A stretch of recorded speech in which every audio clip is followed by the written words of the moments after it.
You've probably spent a few minutes scrolling through endless specs, trying to convince yourself that the newest 6-string bass is the answer to every gig, studio session, and home practice session you have. The truth is, most of us just want an instrument that stays in tune, feels solid under our hands, and actually sounds good without having to spend a fortune on upgrades. If you're on the fence about stepping up from a 4-string to a 6-string, or you've heard the buzz about multiscale necks and aren't sure if the extra stretch is worth the hassle, this rundown is for you. Link is in the description if you want to check the product details on Amazon. First off, let's talk about why a multiscale 6-string can feel like a gamble.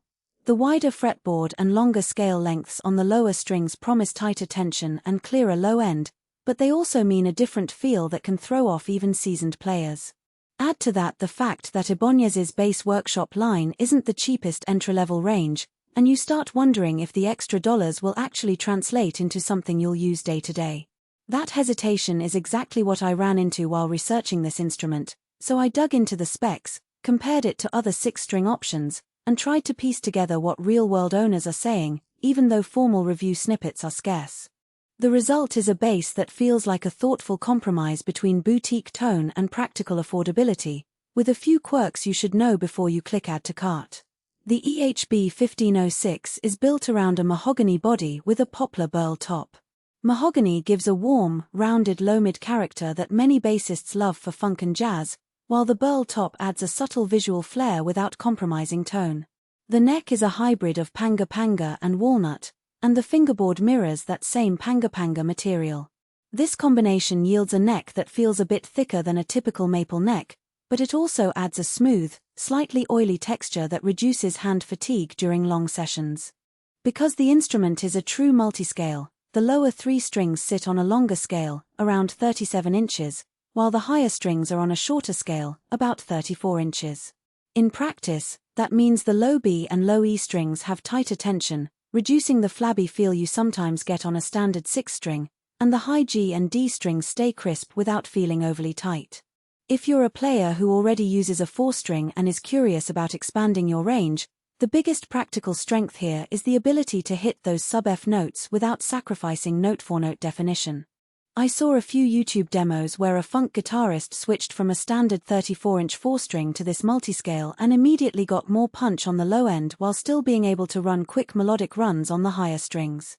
The split coil pickups, positioned in the traditional J-style placement, give you that classic Ibanez bite and clarity, but the fact that there are 2 of them lets you blend a thicker, more rounded tone when you pull both together, or keep the low strings tight and the high strings bright when you pull just the neck pickup.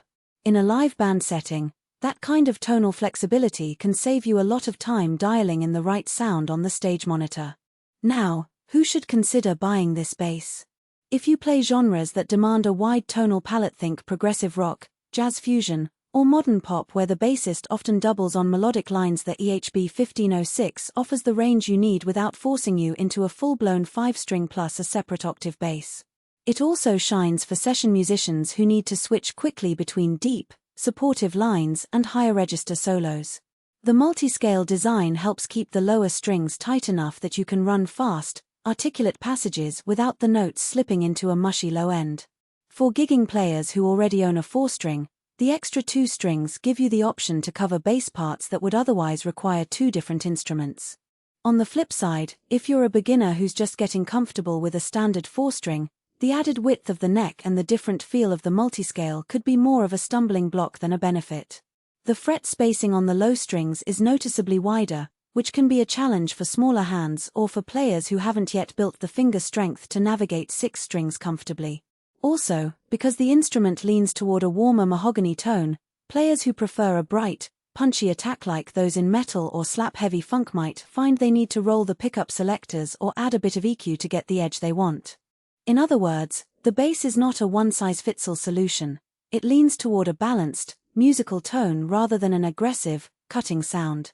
Weight is another practical consideration. The mahogany body, while tonally rich, does make the bass a bit heavier than an alder or basswood alternative. If you have a job that requires you to carry your instrument up and down stairs or onto cramped stage risers, you may notice the